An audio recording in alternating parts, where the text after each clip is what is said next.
Illinois Senator Tammy Duckworth joins us now on the record. Senator, good to have you back with us with just a few weeks to go before this midterm election. A lot of voters have the economy on their mind. Is the economy in better shape now under President Biden than it was 2 years ago under President Trump?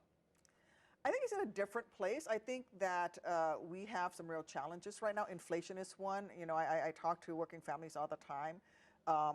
I think where we are with gas prices is better now. The gas prices have started coming down, but we have to be very careful that they don't come back up, especially with OPEC and the gas companies deciding that they want to gouge consumers. It's why I introduced an anti-price gouging bill against gas and oil companies. But I do think that we need to continue to make investments in our workers to make sure we get people back to work, get the training that they need, and support our manufacturers in particular. You mentioned OPEC. They made a recent announcement dramatically slashing output, which will drive prices higher, no doubt. There was also an incident that disrupted gas lines to Germany between the natural gas there. That could also have an upward pressure on energy prices here in the U.S. at some point.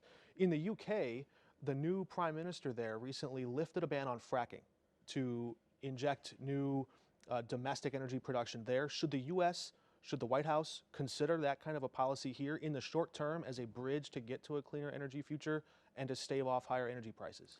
My position is all of the above. What people don't realize is Illinois is a major energy state. We have fracking. We actually have oil wells. We have more coal miners than Kentucky does.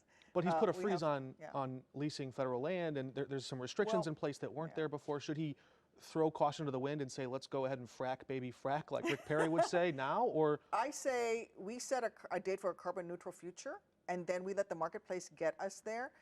As far as the leases are concerned, you should know that the oil and gas companies have 9,000 leases with which they already have permits, and they've chosen to stop production. Just like OPEC is choosing to stop production, it's because it's in their best interest to drive up gas prices. In fact, in the first quarter of this year, the top 5 oil companies made more money than they have in the previous 5 years. And this is the problem we have, is that we have people who are not acting. They're countering the market forces, and they're actually forcing prices higher. It's why I've introduced my price gouging bill. Again, going back to your initial question, all of the above. We should be doing clean coal. We should be doing carbon capture sequestration. We should be, I don't have a problem against fracking or against drilling for oil, but it all should be part of whatever combination we get. Let's get to that carbon neutral date in the future and let the market forces move us forward. President Obama once referred to Vladimir Putin and Russia as a gas station for the Middle East, as basically had a bunch of clients, and a lot of their power comes from their ability to create energy. Vladimir Putin is increasingly cornered. You sit on the Armed Services Committee, and you're watching what's happening in Ukraine. How should the U.S. respond if Vladimir Putin does what some of his rhetoric suggests and uses nuclear weapons? Well, if he uses nuclear weapons, I think that if he uses any, he'll use a tactical nuclear weapon. But even then, the fallout from that will go over into Europe, which could trigger Article 5 of NATO, which is the Mutual Defense Treaty. I think we need to prevent him from doing just that, using nuclear, any type of nuclear weapon, and we're sending the strongest signals possible. The other thing that we should be doing is what we are already doing, which is supporting the Ukrainians along with our NATO allies to help them capture as much territory back as possible so that it neutralizes Putin's ability to project forward. And so if radiation from nuclear fallout reaches into the NATO territory, the U.S. should do what?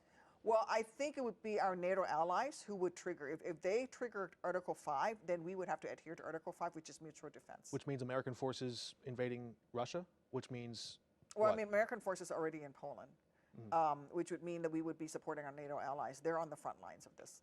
I want to shift to some domestic and social issues here in the U.S. You just finished debating Kathy Salvi, the Republican running to challenge you in this race.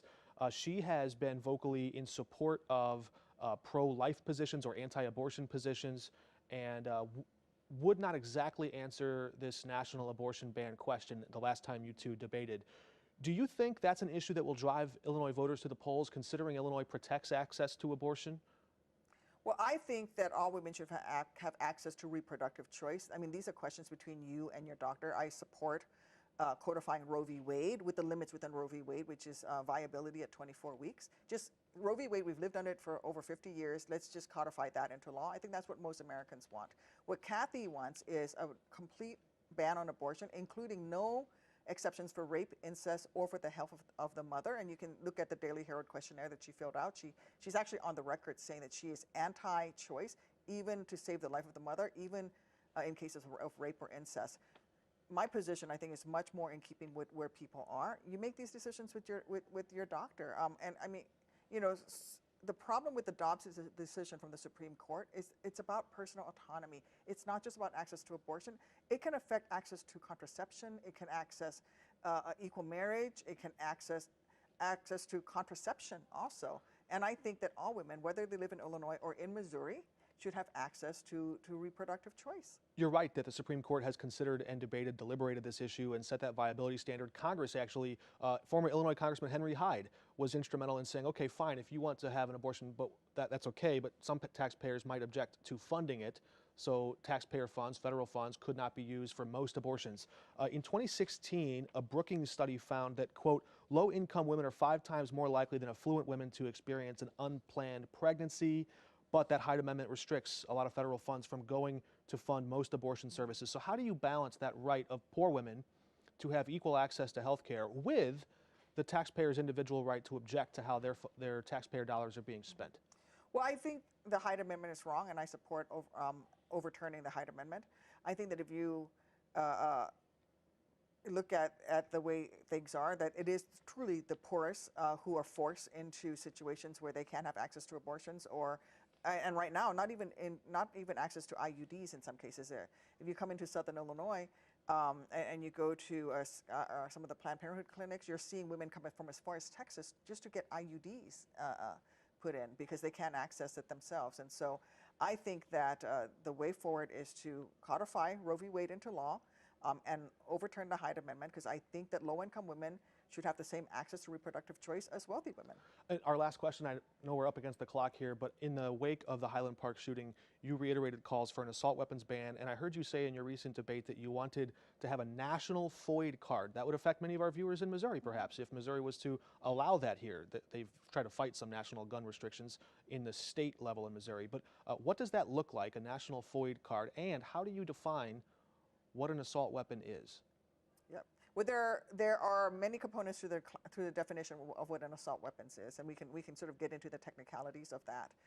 But I do think there needs to be an assault weapons ban, along with a high-capacity magazine ban as well. One of the things that law enforcement tells me is the most common denominator in mass shootings across this country, and that's a shooting where 3 or more people are injured, is an assault weapon of some sort. And it's the high-capacity magazines. I think we need to support our law enforcement with more funding for law enforcement officers. We need to support the officers themselves, but we do need that ban. The national FOID card, you know, in Illinois we have I have a FOID card, and you go through a background check to make sure that somebody who has mental health problems, somebody who has a violent felony conviction, doesn't fall through the cracks and is able to access weapons when they shouldn't be able to. Until we have a universal background check system, we're not going to be able to stop people who should not have weapons from getting them. All right, Senator Tammy Duckworth, we could talk for a lot longer, but we're running out of time. We've extended the same invitation to Republican Kathy Salvi, who's running against her. You'll see them both on the ballot this November. Senator Duckworth, thanks for joining us. Thank you.